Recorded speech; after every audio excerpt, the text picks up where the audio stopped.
500 years ago, in this small town in Germany, an event happened that changed the course of the world and led to the empowerment of the average man and woman with a spiritual and intellectual knowledge that freed them from the shackles of ignorance and illiteracy.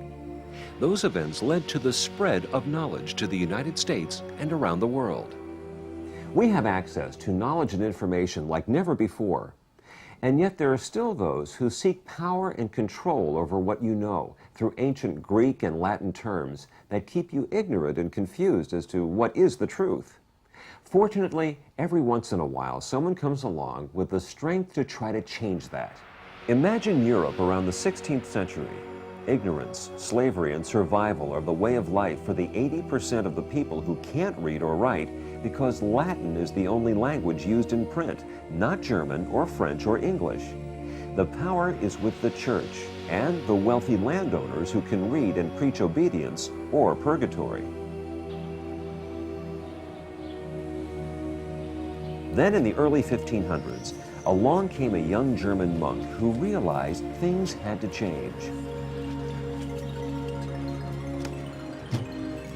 It was Martin Luther who had the courage and conviction to fight the hypocrisy and corruption of the church and nobility of the time.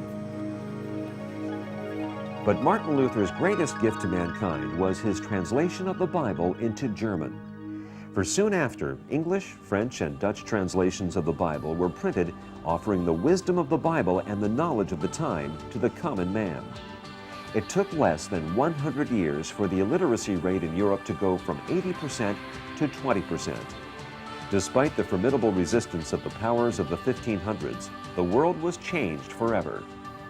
In the 16th century, thanks to Martin Luther, millions of people in Europe liberated themselves from the shackles of slavery, intellectually as well as physically.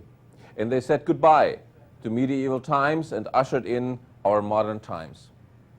And yet, in Europe and the United States, 500 years since that first burst in learning, we still live in relative illiteracy with respect to knowledge of our bodies and our personal health. And just like in the 16th century, this lack of knowledge is no coincidence. It is the precondition for a multi-billion-dollar industry called prescription drugs. The business of disease. The more disease, the better business is.